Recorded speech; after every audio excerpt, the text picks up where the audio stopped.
We'll move on to item number 7, City Manager Update. Mr. Freitag. Good evening, council members, ladies and gentlemen. Some updates from the city administration and the city's perspective. Some things to know. First of all, this past Friday, the city hosted 200 UW Whitewater students as part of Make a Difference Day. The city's been doing this for the last 3 years. Students, local volunteers, city employees completed the following projects. They did some work here in the downtown. They did some major cleanup out on the Peace Trail. They did a lot of great work in many of our city neighborhood parks, and they went over to the Rock County Historical Society and worked on cleaning up some of the campus areas as they transition for their new strategic plan. So a great day on Friday. Really appreciated everyone stepping up and participating. Some other things, the city, the school district, and the diversity action team are hosting a student billboard design contest. And essentially what it is we're asking students what Janesville would look like to them as a diverse, supportive community, and then to put it on paper, and then whatever those winners are for that billboard contest, they would then be used as part of our billboard campaign later this summer. We're really excited about it. It's kicking off here at the end of the school year, wrap it up, and then in the month of June, the selection of the top winning billboards will be selected. So we're really excited about that. Maggie Herdlick, our management information specialist, came up with the idea, and I just told her to run with it, and she's doing a great job.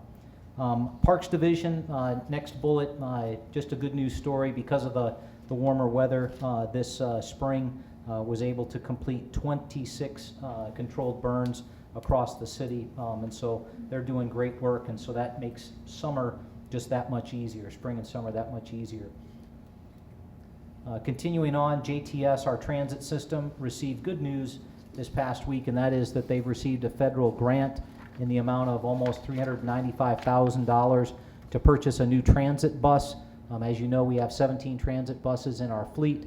I believe that at least 12 of them are either beyond their years or beyond their mileage, and so this is a good step forward. We will be required to provide the 20% match at the local level, which is about $98,000. Next, JPD is beginning to work on their strategies on how they'll address the activities in our 4th Ward and Look West neighborhoods. Sergeant Kleisner is the project officer that specifically focuses on that effort, and he'll be reaching out with neighborhood leaders here in the near future. And so the next thing I wanted to highlight for the group is many of you may have seen this video clip, but Forward Janesville sponsored a video called Janesville Community of Choice, and they did it to use as a marketing tool on how we advertise or how we tell the good story of the city of Janesville. And so with their permission, we went ahead and posted it to our city website. It's a 3.5-minute video. It was produced here locally by Drywater Productions, and we encourage folks to watch it, to share it with friends and family, and certainly if you know folks that are coming to the area, that you share this with them, because I think it tells a great story about what the community is. It is highlighted on our website in the spotlight on the lower right-hand corner here, circled in red, or you can go to this website to that site. And so, Max, if you could go ahead and hit play, we're going to play it for the group tonight. 3.5 minutes. Please give us your attention.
So I think that Forward Janesville and Drywater Productions hit a home run on that. I think it's a great way to tell our story and to share with folks what our community is all about. So I encourage all of you to share that with friends, family, etc. So are we good back there? Don't end the show. All right, moving on. So some upcoming events on calendar. First of all, this Thursday night, April 28th, neighborhood listening session. It will be at Craig High School cafeteria from 6 to 7 p.m. We encourage folks to come out and participate. Again, the intention of those neighborhood listening sessions are for the council members to be able to hear your issues, your concerns. So please come with your issues, your concerns, meet the new council, and we'll go through there. And if we're not done at 7 o'clock, that's okay, stick around. I'm sure someone will be able to stick around and answer additional questions. April 30th, which is this Saturday, down at Dawson Softball Complex, we've got the Rock River Rumble Softball Tournament. That's a great event. Encourage folks to come out and enjoy that. May 6th, which is a week from Friday, is the closing ceremony at the old fire station. And so that ceremony is from 1 to 2 p.m., open to the public. We encourage you to do that. Fire department has moved over their administrative offices already. And Chief, when are we going to be completely moved over with fire equipment and personnel? We're hoping by the end of the week. By the end of this week. And so they are moving forward on occupying that new fire station. So please come support the closing of the current fire station on May 6th. May 7th, Saturday, a bunch of things happening. Highlight those. First, Janesville Farmers Market of the season. We also have the Spring Wildflowers Walk at the Riverside Park. That's at the North Pavilion from 7 to 10 a.m. And a celebration of birds at Riverside Park, which is the North Pavilion, and that goes from 9 a.m. until noon. So great opportunities to kick off spring and summer activities and fun times in Janesville. And then May 14th, the following Saturday, the Downtown Development Alliance is hosting a downtown open house at various locations around the downtown. That goes from 10 a.m. until 5 p.m. So come spend time in the downtown and just move from one event to another. And then lastly, stay connected with the city. There's lots of ways to get information about what's going on in the city of Janesville. We've got Park Place Views currently airing on JATV Charter Channel 994 or on YouTube. During the month of April, it's City Engineer Mike Payne providing an update on our infrastructure and construction program over the summer months. And we'll have our very own Police Chief Dave Moore, who will be featured during the month of May. And I think you're doing that recording this week, Chief? Yep. So look forward to seeing Chief on JATV starting on 1 May. You can visit our website. You can subscribe to email blasts. If you go to the city's website /email lists, provide us your email. We'll push information to you, whether that's press releases, emergency notifications, etc. You can like us on Facebook, follow us on Twitter, receive emergency alerts and updates from the JPD via Nixle, or you can do it the old-fashioned way. You can come in and talk to us, or pick up the phone and give us a call at either one of the numbers there, 755-3000 or 755-3177. And pending any questions, that's all I have this evening. Any questions for the city manager? All right, thank you for that update, Mark.